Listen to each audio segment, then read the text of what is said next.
Welcome to The Baton, a John Williams musical journey. Join host Jeff Cummings as he takes you through the career of the illustrious film composer John Williams, starting with his debut in 1959 through more than 100 films in 60 years. Our episode today features the music from A Guide for the Married Man, made in 1967. Now here's your host, Jeff Cummings. Hi everybody, great to have you back. We have finally escaped 1966. That was a busy year for the maestro John Williams, wasn't it? 5 film scores, all released in 1 year. The output was tremendous, I think, both in terms of quantity and quality. So I feel a bit relieved that John Williams only had 3 film scores to write in 1967. Through his 60-year career, Williams never seems to mind the nonstop schedule, which is evidenced by his ability to continue his work in television while writing all those film scores in 1966. But even at 34 years old, he definitely needed to pull back a bit. The year 1966 was the end of Williams' contract with Revue Studios, and he began embarking on a career as a freelance film composer. The royalties for composing the themes to such shows as The Time Tunnel and Lost in Space would continue to pour in, so the Williams family was not going to be hurting financially. His wife, Barbara Ruick, hadn't done much work as an actress since 1960 when their son Joseph was born. She acted in the TV version of the Cinderella musical in 1965, which would be her second to last film. There is something that I've wanted to know, and I'm calling on my listeners to help me with this, if you can. I learned from several sources that John Williams spent part of the first decade of his career in film scoring as a freelancer, which meant that he wasn't tied down to one particular studio. But I am wondering if he thought about signing a contract to be the main composer of choice for any studio after he was done with his TV contract for Revue Studios. For example, since Revue was also owned by Universal Pictures, did he think about hammering out a deal with that studio? If you know, please let me know by sending me an email at jeffswim@aol.com or commenting on the Podbean app. I am curious to know what you know about this subject. So let's talk about the first film score Williams wrote for 1967, and it was the bedroom farce, A Guide for the Married Man. This was another screwball comedy in the vein of Bachelor Flat, only amped up a lot more. The star power in this movie, I think, is the brightest of any film that Williams has scored up to that point. Basically, every scene featured a movie or TV star, and the director was the superstar actor and dancer Gene Kelly. Before I talk about the people in front of the screen, let's look at the career of Gene Kelly. Before he took on this directing job, he was a celebrated actor in some of history's best musicals, such as An American Paris, Singing in the Rain, and Anchors Aweigh. In those 3 films, he created iconic dance sequences that even people who weren't born at the time know very well. I think the dance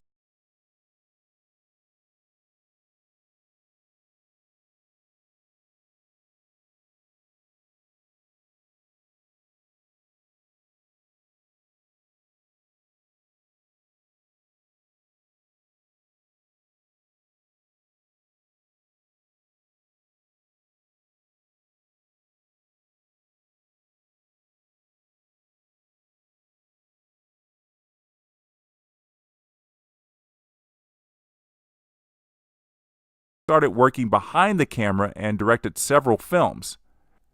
I don't really count his work directing Singing in the Rain as a directorial achievement because Stanley Donen did the majority of directing there. What I found interesting is that Kelly was approached to direct The Sound of Music, but he turned it down, calling the script something akin to garbage. Robert Wise took that directing gig and won his second Oscar for directing, and the film became a timeless treasure. Kelly didn't direct any films nearly as iconic as The Sound of Music, though he did helm the uneven version of Hello, Dolly with Barbra Streisand and Walter Matthau. Hello, Dolly was the second collaboration between Kelly and Matthau. Their first was A Guide for the Married Man, the film we are analyzing in this episode. I find it shocking that Kelly took on this movie. He always seemed to be the type of man who loved women so much that he would never objectify them, which happened so many times in A Guide for the Married Man. There are numerous lingering shots on women's butts and other body parts. I can't imagine Kelly needed the money, but I did read on Wikipedia that he wanted to stay in Los Angeles for filming all of his movies, which would limit the films that he could make. As for Matthau, this was his first film after winning the Oscar for supporting actor in The Fortune Cookie, in which he played a scheming lawyer. 20th Century Fox was definitely going to do what it takes to get Matthau in this film, but he wasn't going to be the only big name to attract audiences. This film has about a dozen cameos from stars of stage and screen. Lucille Ball, Carl Reiner, Joey Bishop, Jane Mansfield, Sid Caesar, and Art Carney were just some of the names who appeared in brief sequences depicting various men successfully or unsuccessfully cheating on their wives. And if you don't know who any of those names are, that's okay. In the 1960s, they were huge. So, Matthau plays Paul Manning, who spends most of the film getting advice from his friend Ed about the best way to cheat on his wife. Ed has been having affairs for a while without his wife knowing about it, and Ed coaxes Paul into having an affair even though Paul has a gorgeous and loving wife at home, played by Inger Stevens. And that's where the premise of the movie falls apart. Paul's wife is attractive, probably more attractive than most of the ladies that he encounters. But this is the swinging 60s when free love ruled and no one minded having a little something on the side. Naturally, this would be a tough movie to make in the 21st century, but let's try to view it from the context of the times. What makes this film enjoyable is the music. It seems like John Williams had a delightful time writing the score. He had the opportunity to draw from so many styles of music, from modern funk to classical to slapstick and lots of others in between.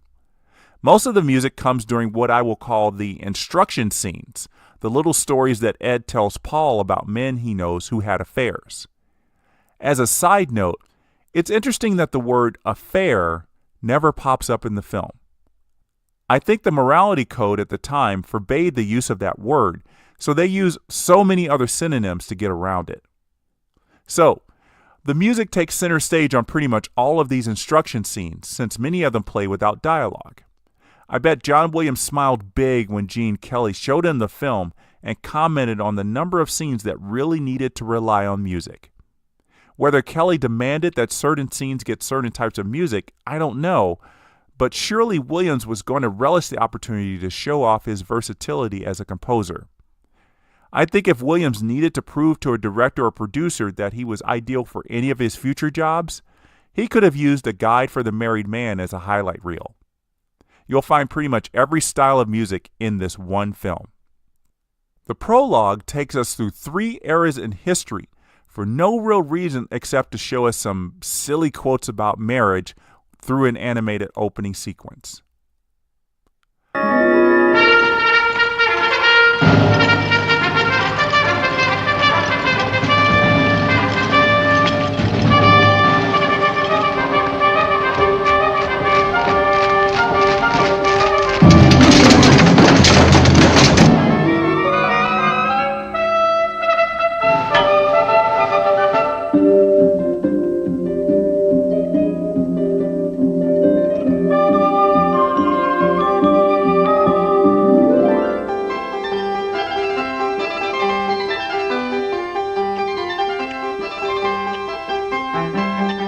The animated opening dissolves into live action as we see Paul's wife doing calisthenics before bedtime. The music goes along with the exercise she does, then follows as she tries to distract Paul from his reading by taking off her clothes.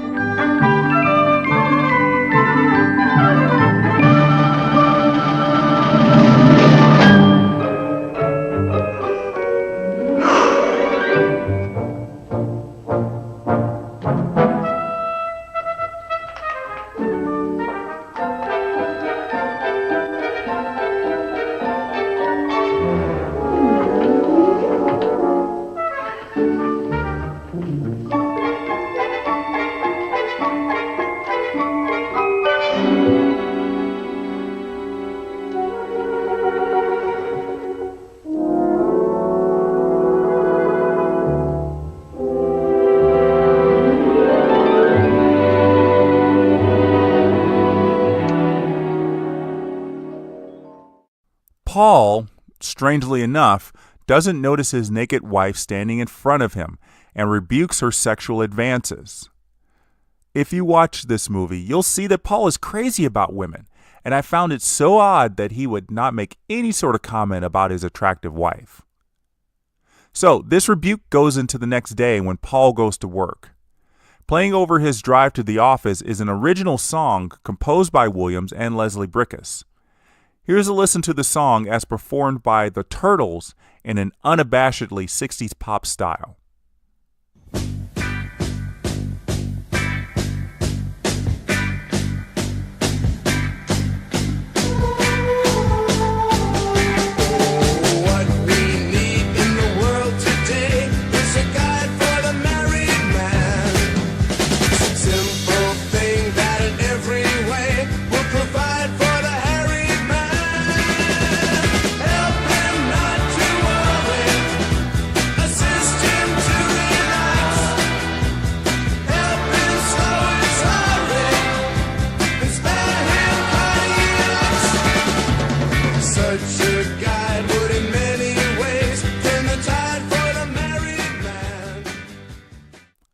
When the film was released in May 1967, the Turtles were almost as popular as the Beatles thanks to their chart-topping song Happy Together, which had knocked the Beatles out of the #1 spot on the Billboard 100.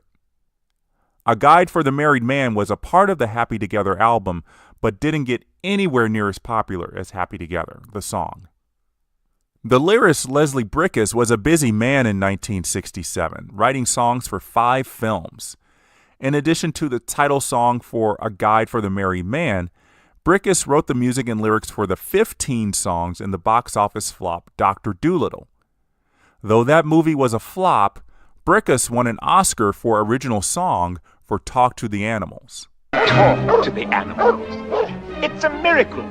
In a year from now, I guarantee, I'll be the marvel of the mammals, playing chess with camels. No more just a boring old MD. I'll study every living creature's language so I can speak to all of them on sight. If friends say, can he talk in crab or pelican? You'll say like Helican, and you'll be right. Alright, so let's get to the meat of this score. As I mentioned, most of the music comes in the scenes that Paul's friend Ed is describing where various men are having affairs, with varying levels of success. The first one comes with Art Carney and Lucille Ball arguing when Carney doesn't want chicken for dinner. His wife suggests he go somewhere else if he doesn't want to eat her food, and he does so, spending the evening with another woman. Williams uses the melody from the theme song throughout the scene as the husband goes to a bus station to change out of his work clothes before meeting his date.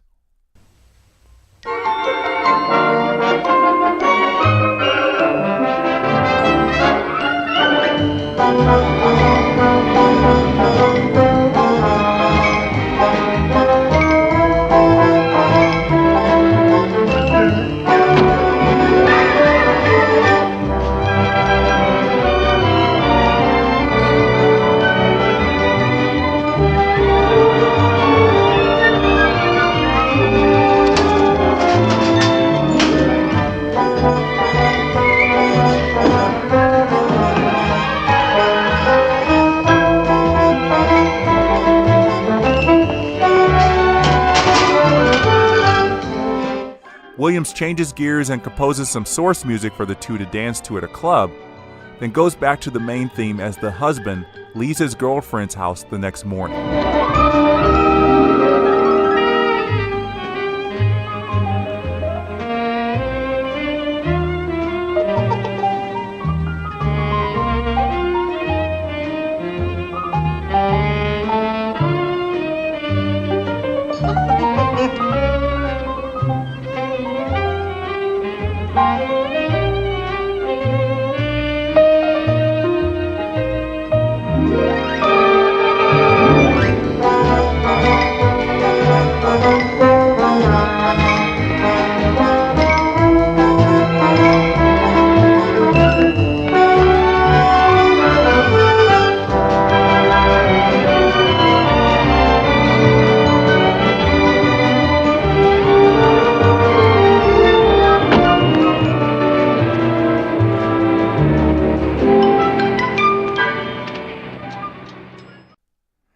So there isn't a word of dialogue in this scene, which is perfect for John Williams. Later, Paul tries to stage a fight with his wife, similar to what Art Carney did with Lucille Ball, but it backfires and his wife starts to cry. Paul buys flowers to make it up to her, but Ed convinces him that the tears were an act.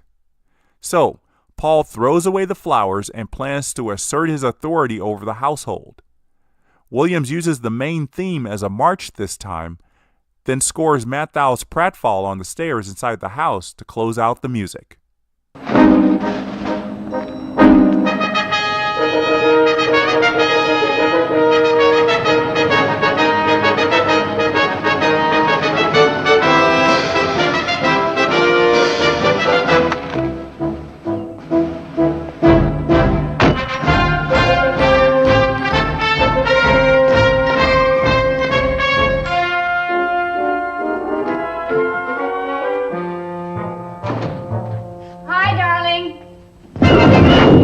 A little later, Matthau fakes back pain from the fall to get a night at an all-men's steam bath, just to see if his wife will be okay with him spending a night away from the house. Williams picks up the main theme and takes it on another spin, this time using muted trombones to make us feel sorry for Paul, even though we know he's faking.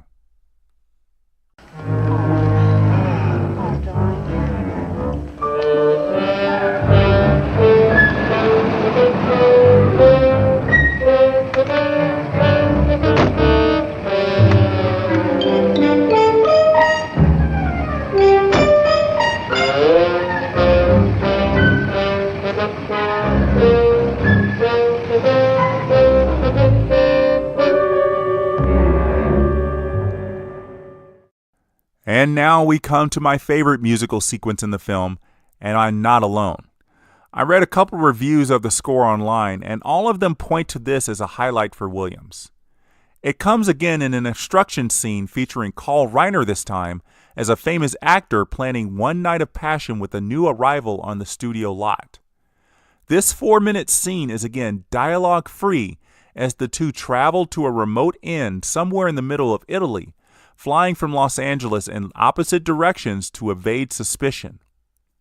Williams composed 2 melodies for this scene, one a funky travel theme played on electric guitar, and the other a sort of love theme performed on strings.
Once the two arrive at the inn, the music swells with the possibility of romance. But it's short-lived as the star's wife bursts into the room with photographers to document the tryst.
I rank this up there with Jessica the dog scene in Bachelor Flat and the key retrieval scene in How to Steal a Million as musical moments that really stand out in their respective films.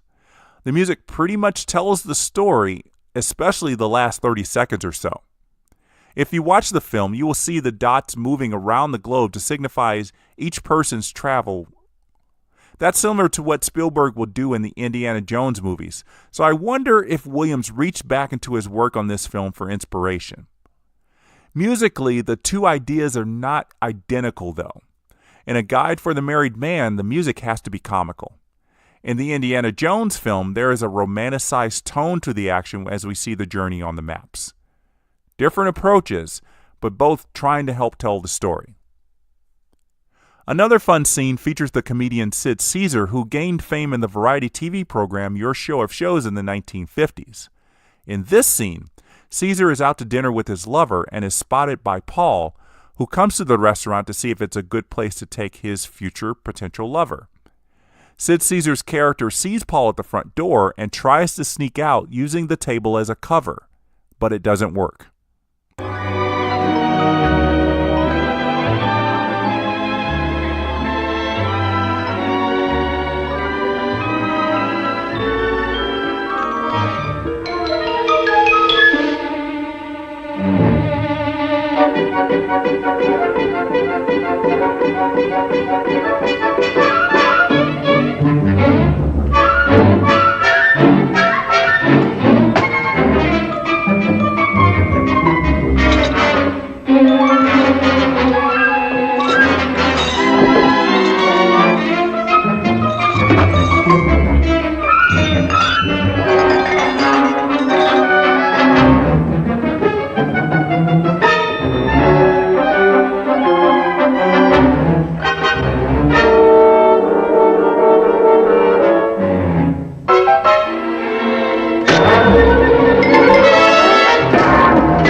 More than anything, that scene really showed how great John Williams would have been as a composer during the silent film era.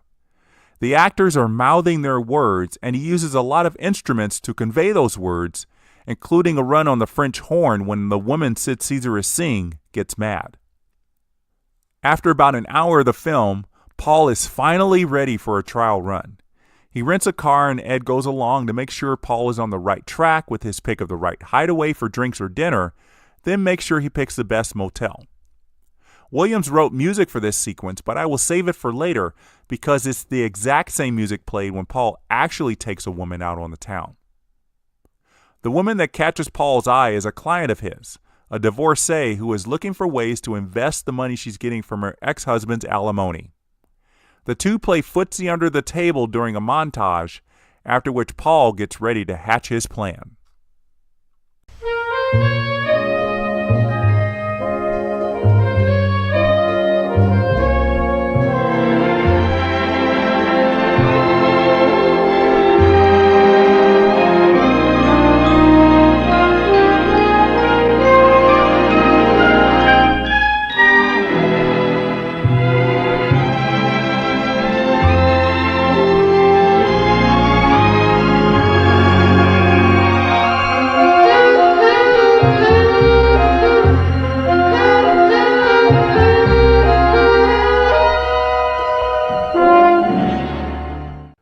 As I said, the music when Paul goes ahead with the affair is exactly the same as the music in the trial run, with the exception of the music written to play in the nightclub where Paul goes with his date for drinks. It's very primal music that's played in the nightclub, and you will notice right away. The main theme gets passed around in this sequence from muted trombones to cellos to flutes, and finally to muted trumpets, something John Williams does better than anyone else.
After Paul gets into the motel, he gets cold feet. He thinks about how good he has it at home and shows his date photos of his wife and daughter. At that moment, there's a commotion outside, and Paul looks out the window to see Ed in another room caught with his pants down, literally. To avoid the same fate, Paul grabs his date and drives away. He drops off his date at her car and hurries home.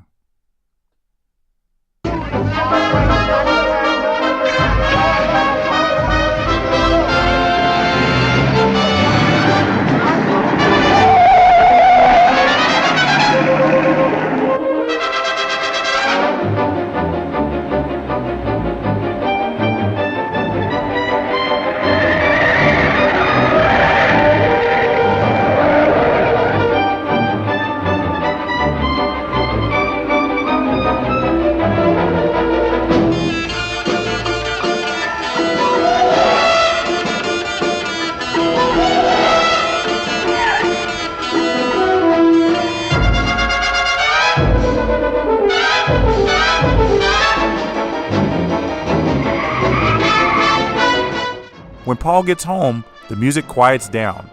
He kisses his sleeping wife and sanity is restored, at least until the next morning.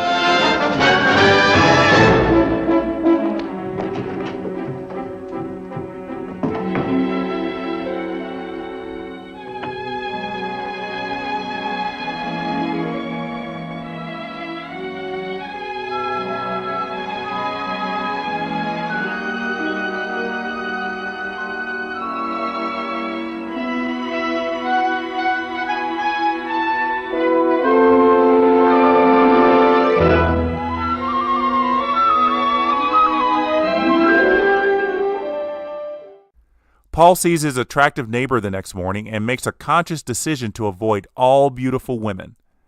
The movie speeds up the pace as Paul goes to work, and we get a fun piano performance as he envisions only men walking along in the place of beautiful women, and when he takes the fire escape instead of the elevator full of women. There are a few more instruments crucial for comedy in this part: a sliding whistle, a xylophone, and some muted trombones among them.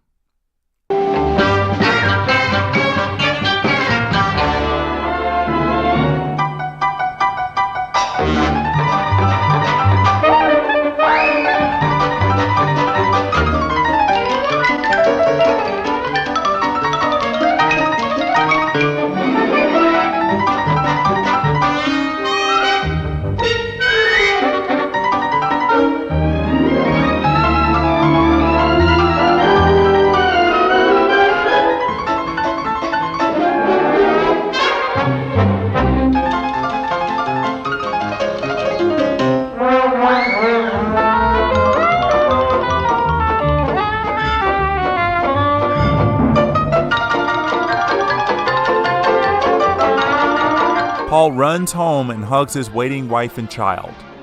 Here's how the movie ends musically.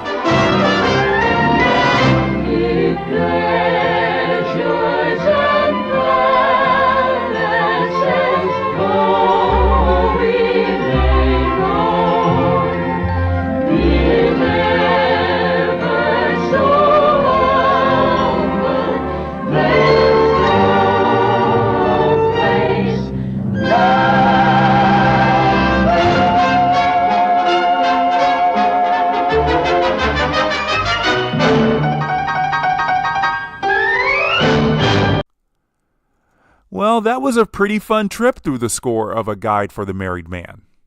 When I started watching it, I was a little concerned about the disjointed nature of the score, at least in terms of tone. But the main theme provides the glue, keeping it connected, and even in the pure slapstick scenes, Williams and his orchestrators keep it interesting. A Guide for the Married Man was a modest success at the box office, despite its plot and obvious pandering to the audience with the cameos. A few months later, though, the maestro would be involved in a very popular film, thanks to a request by a very close friend. And that's a wrap on this episode of The Baton. As always, feel free to reach out to me. I really appreciate all the comments and feedback I'm getting. I hope it's translating into a better experience for you as a listener. Until we meet again, the baton is down.